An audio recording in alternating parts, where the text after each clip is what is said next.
नरेंद्र मोदी जिंदाबाद। नमस्कार स्टार अभी तक चैनल में आपका स्वागत है। खबर भाजपा द्वारा धीरज साहू मामले में निकल गए आक्रोश रैली से संबंधित है। कांग्रेस के झारखंड से राज्यसभा सांसद धीरज साहू के ठिकानों से 300 करोड़ से ज्यादा मिले नकद रुपया को लेकर बीजेपी ने जेएमएम गठबंधन सरकार को घेर रही है।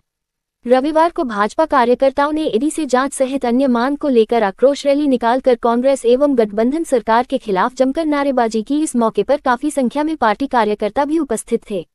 गौरतलब है कि बीते 3 दिनों से झारखंड से कांग्रेस के राज्यसभा सांसद धीरज साहू के विभिन्न ठिकानों से अब तक आयकर विभाग ने 300 करोड़ रुपए से ज्यादा रुपए नकद बरामद कर चुकी है। अभी भी कई लाकर एवं संपत्तियों की जांच बाकी है। अनुमान लगाया जा रहा है कि यह आंकड़ा 500 करोड़ से ऊपर जा सकती है, जिसको लेकर भाजपा पूरे राज्य में हमलावर है। रविवार को साहिबगंज में आक्रोश रैली निकाली गई। इस मौके पर विधायक अनंत कुमार ओझा ने और क्या बताया, चलिए उन्हीं से सुनते हैं। रिपोर्ट प्रवीण कुमार, स्टार अभी तक, साहिबगंज।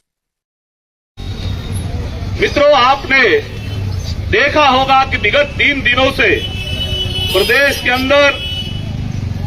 के अंदर जो हेमंत सोरेन जी के नेतृत्व की सरकार चल रही है, इस सरकार के गठबंधन के साझीदार कांग्रेस पार्टी के एक सांसद के घर में, उनके ठिकानों में 300 करोड़ या हो सकता है कि उससे भी अधिक पैसा निकल सकता है। लगातार नोट गिनने की जो मशीन थी, वो मशीन गर्म होकर के ब्लास्ट कर जा रही है, लेकिन इन कांग्रेसियों के द्वारा छुपाया हुआ काला धन इनकम टैक्स विभाग अभी तक गिन नहीं पाई है कि कितना पैसा काला धन गरीबों के हक मारी किया हुआ इन कांग्रेसियों ने अलमारियों में बंद करके रखा है। पूरा झारखंड बदनाम हुआ है इनके पापों के कारण, इनके कुकृत्यों के कारण। मैं इसलिए इस बात को कहता हूं कि कांग्रेस के माननीय सांसद, जिन्होंने अपने हलफनामा में, राज्यसभा के हलफनामा में इन्होंने कहा था कि मात्र 27 लाख रुपया मेरे खाते में, मेरे परिवार लोगों के पास नगद पैसा है। आखिर 8 सालों में, 5 सालों में इस प्रदेश में 4 सालों के हेमंत सोरेन जी की कांग्रेस सरकार में एक सांसद के घर में 27 लाख से लेकर के ये 300 करोड़ रुपया या उससे अधिक का रुपया, ये नगद रुपया है किसका? और इसीलिए नरेंद्र भाई मोदी जी को जब आपने आशीर्वाद दिया था, भारतीय जनता पार्टी को आपने आशीर्वाद दिया था, तो मोदी जी ने कहा था कि न हम खाएंगे और न खाने देंगे। ये मोदी की गारंटी है कि गरीबों का लूटा हुआ एक एक पाई पैसा वो गरीबों को वापस करना पड़ेगा, कांग्रेसियों को वापस करना पड़ेगा। यही बात आप लोग सभा के माध्यम से आपके बीच में बताने के लिए आए हैं।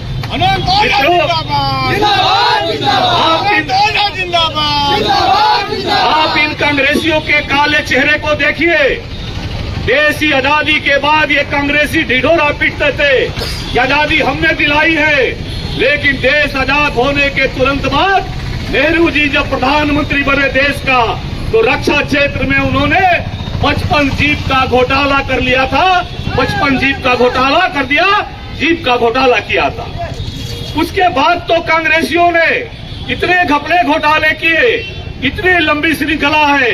हाल में देश ने देखा है कि मोदी जी के आने के पहले नेताओं के बारे में जनता में विश्वास खत्म हो गया था। कांग्रेसियों के चेहरे के कारण, कांग्रेसियों के चरित्र के कारण देश बदनाम हुआ था और राजनीति को भी बदनाम किया था। 1,76,000 करोड़ का कोयला घोटाला, 2G स्पेक्ट्रम घोटाला, लाखों का घोटाला, खेल कॉमनवेल्थ घोटाला, यहाँ तक कि शहीदों के लिए जो घर बना था मुंबई में, वो शहीदों के घर का भी घोटाला कर लिया। ये कांग्रेस के लोगों ने देश को पहले से भी लूटने का काम और आजादी के बाद से लेकर के घपले घोटाले करने का काम किया है। आज कांग्रेस के जो मुखिया है श्रीमती सोनिया गांधी जी ने और श्री राहुल गांधी जी जो बेल पर है, और नेशनल हेराल्ड के मामले में ईडी ने 750 करोड़ की संपत्ति उनकी जब्त की है और जब्त करके उनके घपले घोटाले को उजागर किया है। ये देश जानना चाहता है। ये कांग्रेसी लगातार दुहाई देते हैं, आखिर झारखंड को लूटने का छूट आपको राज्य की जनता ने नहीं दिया था। आप झारखंड मुक्ति मोर्चा के साथ मिलकर के यहाँ के नौजवानों के झूठे वादे, झूठे नारे दे करके यहाँ के मजदूरों को, किसानों को नौजवानों को नारे दे करके सत्ता में आए, लेकिन आज झारखंड को क्या करके रखा है? झारखंड को फिर एक बार ये बदनाम झारखंड बनाने का काम, लूट खंड बनाने का काम ये कांग्रेस झामुमो की सरकार कर रही है। और इसी बात को लेकर के आपके बीच में भारतीय जनता पार्टी आई है कि भारतीय जनता पार्टी ये लूट खंड को, झारखंड को बदनाम खंड नहीं बनने देगी, लूट खंड नहीं बनने देगी। पंडित अटल बिहारी वाजपेयी ने अलग राज्य बना करके दिया था, इस झारखंड को लूटने का काम भारतीय जनता पार्टी इनको लूटने नहीं देगी। और इसलिए मुख्यमंत्री जी को इस्तीफा देना चाहिए। आज 300 करोड़ रुपया, 300 करोड़ से अधिक रुपया इनके तिजोरी में मिलता है, लेकिन आज एक भी कांग्रेसी ये बताने को तैयार नहीं है कि 300 करोड़ रुपया गरीबों का किस किस क्षेत्र में आपने हकमारी करके लाया है।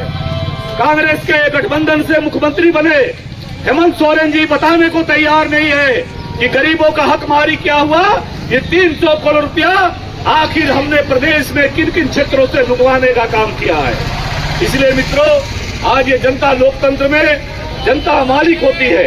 आपके माध्यम से हम इनकम टैक्स विभाग से भी मांग करते हैं, ईडी से भी मांग करते हैं कि ईडी स्वतः संज्ञान में लेते हुए ये गरीबों का हकमारी करने वाले, जो मोदी जी की गारंटी है, मोदी जी ने जो कहा था कि उसका पाई पाई पैसा गरीबों को लौटाना पड़ेगा, ये बताना पड़ेगा, ये अनुसंधान करिए, उच्च स्तरीय जांच करिए और गरीबों का हकमारी जिसने किया है उसको पाई पाई लौटाने का काम करिए।